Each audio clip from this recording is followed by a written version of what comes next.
नवग्रह चालीसा। श्री गणेशाय नमः। श्री गणपति गुरुपद कमल प्रेम सहित सिर नाय। नवग्रह चालीसा कहत शारद होत सहाय। जय जय रवि शशि सोम बुध, जय गुरु भृगु शनि राज। जय ती राहु अरु केतु ग्रह, करहूं अनुग्रह आज। प्रथम रवि के नावो माथा, करहूं कृपा जनि जानी अनाथा। हे आदित्य दिवाकर भानु, मैं मति मंद महा अज्ञानु। अब निज जन कह हरहु कलेशा, दिनकर द्वादश रूप दिनेशा। नमो भास्कर सूर्य प्रभाकर, अर्क मित्र अग मोघ क्षमाकर। शशि में अंक रजनीपति स्वामी, चंद्र कला निधि नमो नमामि।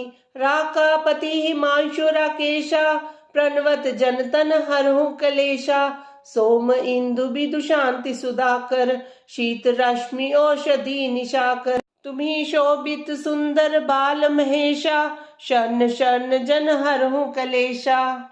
जय जय जय मंगल सुखदाता, लोहित बोमादिक विख्याता। अंगारक कुज रुज ऋणहारी, करूं दया यही विनय हमारी। हे महिसुत क्षिति सुत सुख राशि, लोहितांग जय जन अगनाशी। अगम अमंगल अब हर लीजे, सकल मनोरथ पूरन कीजे। जय शशि नंदन बुद्ध महाराजा, करहूं सकल जन कह शुभ काजा। दीजे बुद्धि बल सुमति सुजाना, कठिन कष्ट हरि करि कल्याणा। हे तारा सुत रोहिणी नंदन, चंद्र सुवन दुख द्वंद्व निकंदन। पूजहि आस दास कहूँ स्वामी, प्रणत पाल प्रभु नमो नमामि। जयति जयति जय श्री गुरुदेवा, करूं सदा तुमरी प्रभु सेवा। देवाचार्य तुम देव गुरु ज्ञानी, इंद्र पुरोहित विद्या दानी। वाचस्पति बागीश उदारा, जीव बृहस्पति नाम तुम्हारा। विद्या सिंधु अंगिरा नामा, करूं सकल विधि पूरन कामा। शुक्र देव पद तल जल जाता, दास निरंतन ध्यान लगाता। हे उषना भार्गव भृगुनंदन, दैत्य पुरोहित दुष्ट निकंदन। भृगुकुल भूषण दूषण हारी, हरहु नेष्ट ग्रह करहु सुखारी। तुम्ही द्विजवर दोषी सिर ताजा, नर शरीर के तुम ही राजा। जय श्री शनि देव रविनंदन, जय कृष्णो सौरी जगवंदन। पिंगल मंद्र रौद्र यम नामा, बप्र आदि को नस्त लललामा। वक्र दृष्टि पिप्पल तन साजा, क्षण मह करत रंक क्षण राजा। ललित स्वर्ण पद करत निहाला, हरहु विपत्ति छाया के लाला। जय जय राहु गगन प्रविशिया, तुम ही चंद्र आदित्य गरसिया। रवि शशि अरिस्वर भानु धारा, शिखी आदि बहु नाम तुम्हारा। सेहि के तुम निशाचर राजा, अर्धकाय जग राखो लाजा।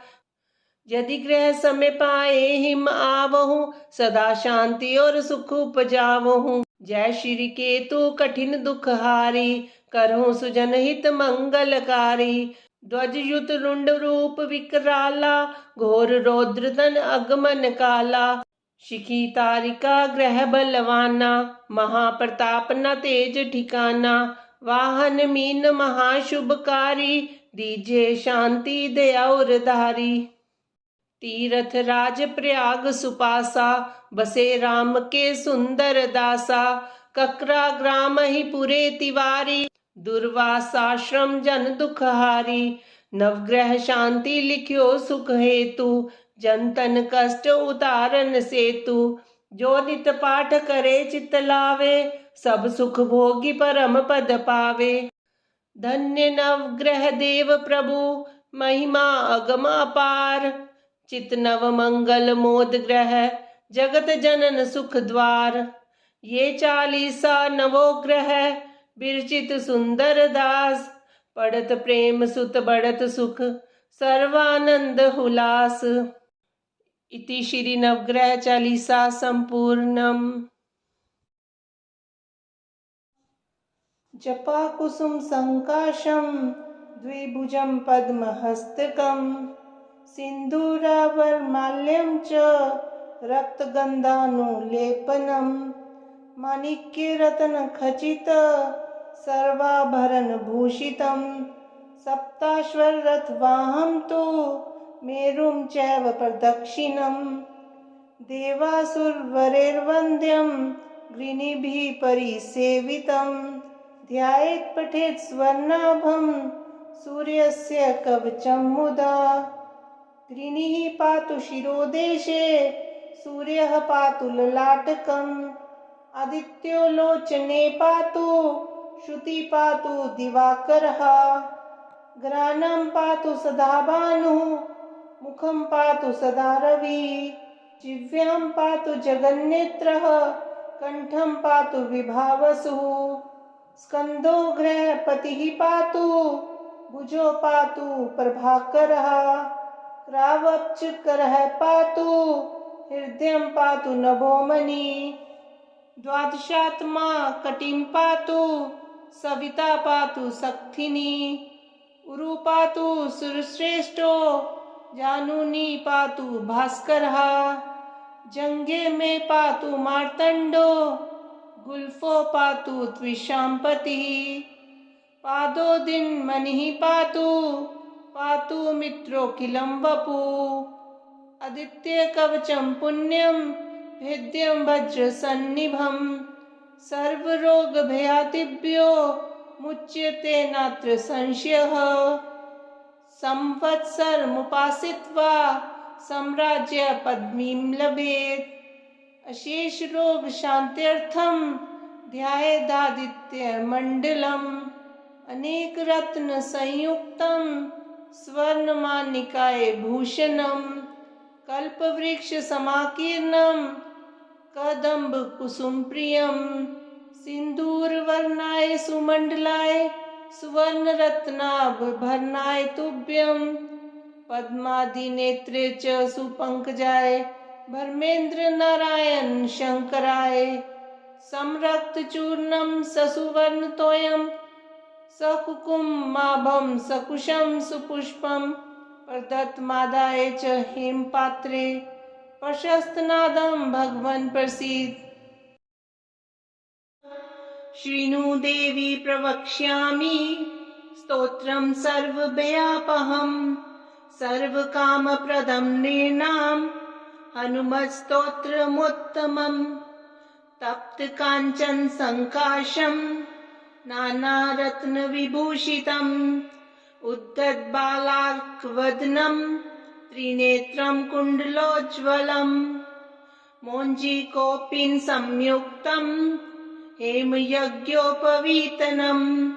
पिङ्गलाक्षं महाकायं टङ्कशैलेन्द्रधारिणं शिखानिक्षिप्तवालाग्रं मेरुशैलाग्रसंस्थितं मूर्तित्रयात्मकं पीनं महावीरं महाहनुं हनुमन्तं वायुपुत्रं नमामि ब्रह्मचारिणं त्रिमूर्त्यात्मकमात्मस्थं जपाकुसुमसन्निभं नानाभूषण संयुक्तम् आञ्जनेयं नमाम्यहं पञ्चाक्षरस्थितं देवं नीलनीरदसन्निभं पूजितं सर्वदेवैश्च राक्षसान्तं नमाम्यहम् अचलद्युतिसङ्काशं सर्वालङ्कारभूषितं षडक्षरस्थितं देवं नमामि कपिनायकं तप्तस्वर्णमयं देवं हरिद्राभं सुरार्चितं सुन्दरं साभजनयनं त्रिनेत्रं तं नमाम्यहम् अष्टाक्षराधिपं देवं हीरवर्णसमुज्ज्वलं नमामि जन्तावन्देयं लङ्काप्रसादभञ्जनम् अत्सिपुष्पसङ्काशं दशवर्णात्मकं विभुं जटाधरं चतुर्बाहुं नमामि कपिनायकं द्वादशाक्षरमन्त्रस्य नायकं कुन्तधारिणम् अंकुशं च दधानं च कपिवीरं नमाम्यहम् त्रयोदशाक्षरयुतं सीता दुःखनिवारिणम् पीतवर्णं लसत्कायं भजे सुग्रीवमन्त्रिणम् मालामन्त्रात्मकं देवं चित्रवर्णं चतुर्भुजम् पाशाङ्कुशाभयङ्करं धृतटङ्कं नमाम्यहम् सुरासुरगणे सर्वे संस्तुतं प्रणमाम्यहम् एवं ध्यायन् नरो नित्यं सर्वपापे परमुच्यते प्राप्नोति चिन्तितं कार्यं शीघ्रमेव न संशयः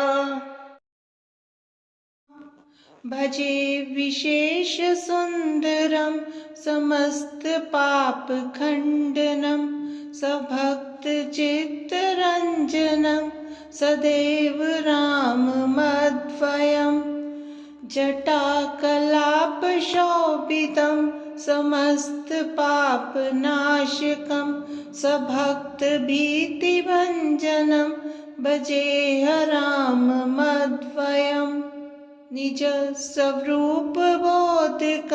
कृपाकरं भवापहं समं शिवं निरञ्जनं भजेह राममद्वयम् सदा प्रपञ्चकल्पितं हयनामरूपवास्तवं निराकृतिनिरामयं